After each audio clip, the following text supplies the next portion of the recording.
اصحاب کہف کا نام تو سنا ہے نا ماشاءاللہ آپ حضرات. پہلے اس کی فضیلت میں ایک حدیث نہ بیان کروں.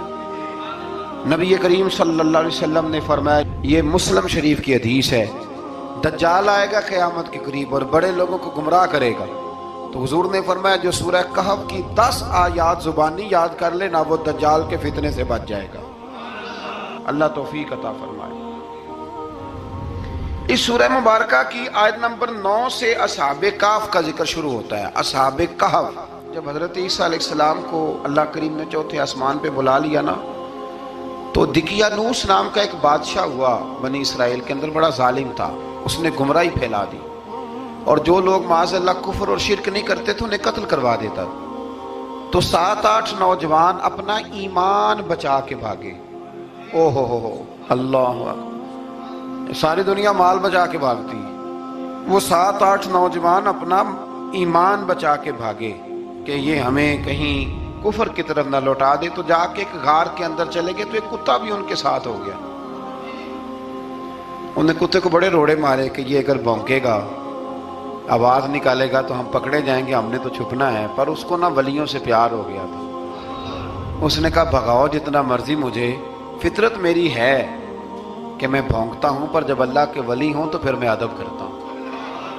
یہ قرآنی واقعہ ہے. اچھا، یہ عین وہ واقعہ ہے قرآن مجید کا کہ جو بہت ساری چیزوں پر ویسے ہی نص ہے اور بہت ساری زبانیں ویسے ہی گنگ ہو جاتی. تو وہ 6-7 لوگ تھے، وہ چلے گئے غار کے اندر، جا کے انہوں نے پناہ لے لی. بادشاہ کو پتہ چل گیا کہ غار کے اندر ہے. اچھا، اللہ کی قدرت، جیسے ہی داخل ہوئے انہیں نیند آ گئی، یہ سو گئے. اور قرآن مجید کہتا ہے، قرآن مجید کے یہ لفظ ہیں کہ کتا غار کے منہ پر بازو پھیلا کے بیٹھ گیا، گویا اپنے مالکوں کی خدمت کر رہا ہے. اب میاں صاحب کی ایک بات کر لیں درمیان میں. میاں صاحب فرماتے ہیں، جنہ تنا وچ عشق نہ رچیا، کتے ہونا تھی چنگے، اور چلو مالک دیکھ کر راکھی کر دے، صابر بھوکے ننگے. یہ دیکھو نا کہ اتنا تو ان کے اندر بھی کمال ہے.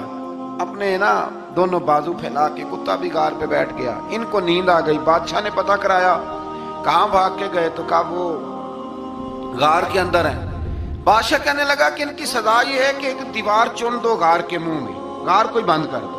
جس بندے کی ڈیوٹی لگائی نا غار چننے کی، بندہ بڑا نیک تھا، اس کو دیوار بنانے کا ذمہ دیا. اس نے نا دیوار بھی بنائی اور ایک تختی پہ نا سب کے نام لکھے، اور وہ تختی ایک صندوق میں رکھ کے وہاں بند کر دی. اور اسی طرح کی ایک تختی اس کے نیچے لکھا کہ ایک تختی ان کے ناموں کی نا میں مال خزانہ میں بھی بند کر رہا ہوں. اللہ تبارک و تعالیٰ کی قدرت کے بعد مفسرین نے لکھا ہے وہ 100 سال تک سوئے رہے، اور بعض نے لکھا ہے کہ 300 سال تک سوئے رہے.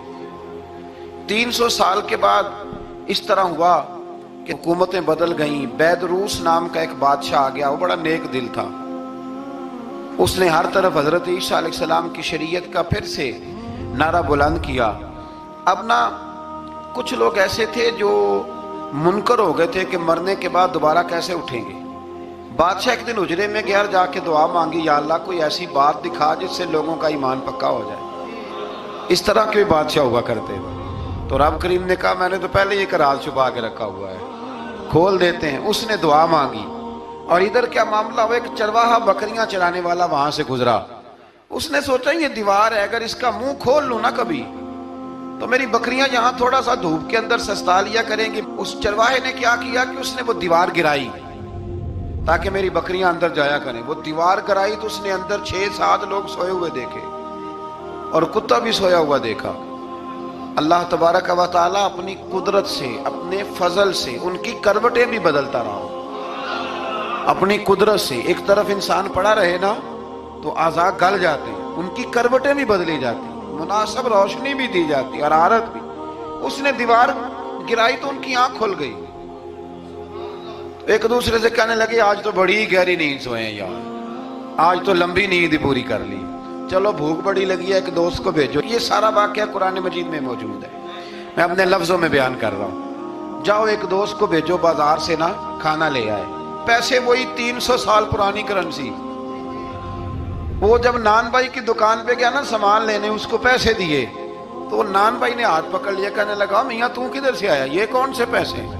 اس نے کہا پیسے کاہے کہ میں بھی سوچ رہا ہوں کہ حالات بدلے بدلے ہیں، سارے حضرت عیسیٰ کا کلمہ پڑھ رہے ہیں، ماحول اور ہے۔ اس نے کہا تیرے ہاتھ کوئی خزانہ لگ گیا ہے، یہ تو ہم نام سنتے تھے کہ یہاں کوئی دقیانوس نام کا بادشاہ رہا ہے، کوئی خزانہ، بتا کہاں سے لیے؟ شور ہوا، حاکم شہر تک خبر پہنچی، بادشاہ تک پہنچی۔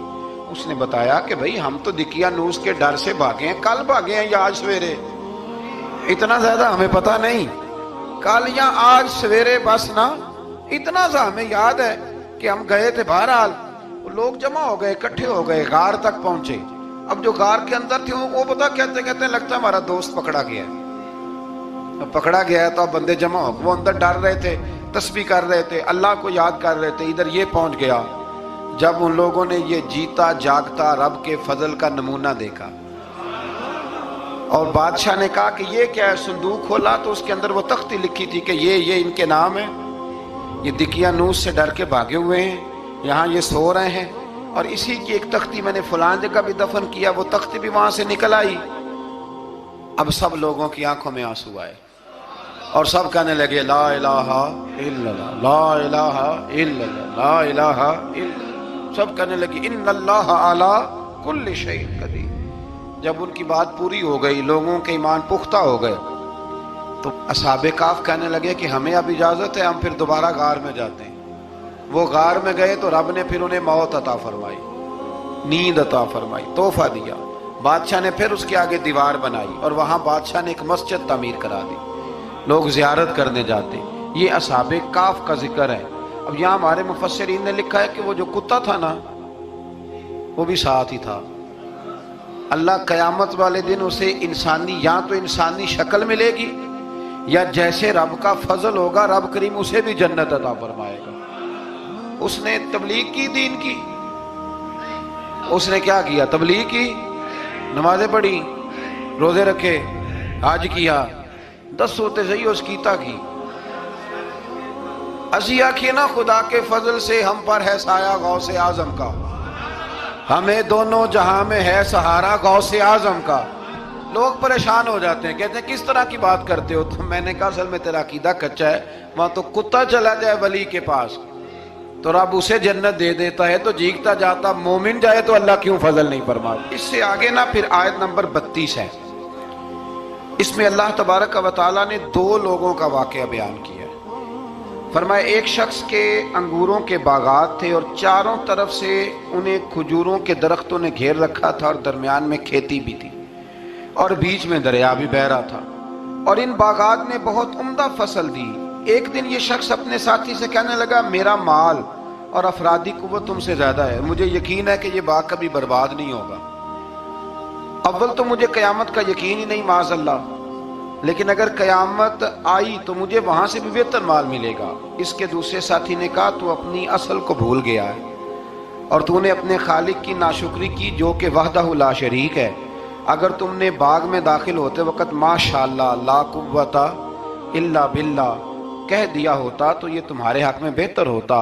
اگرچہ مال اور اولاد میں تم سے کم ہوں، لیکن میرا ایمان یہ ہے کہ اللہ تعالیٰ مجھے اس سے بہتر نعمت عطا کرے گا، اور آسمان سے کوئی آفت آئی اور تمہارا باغ تباہ و برباد ہو جائے گا، یا اگر اس کا پانی زمین میں دھس گیا تو پھر تم اسے تلاش نہ کر پاؤ گے۔ بالآخر اس شخص کا باغ برباد ہو گیا۔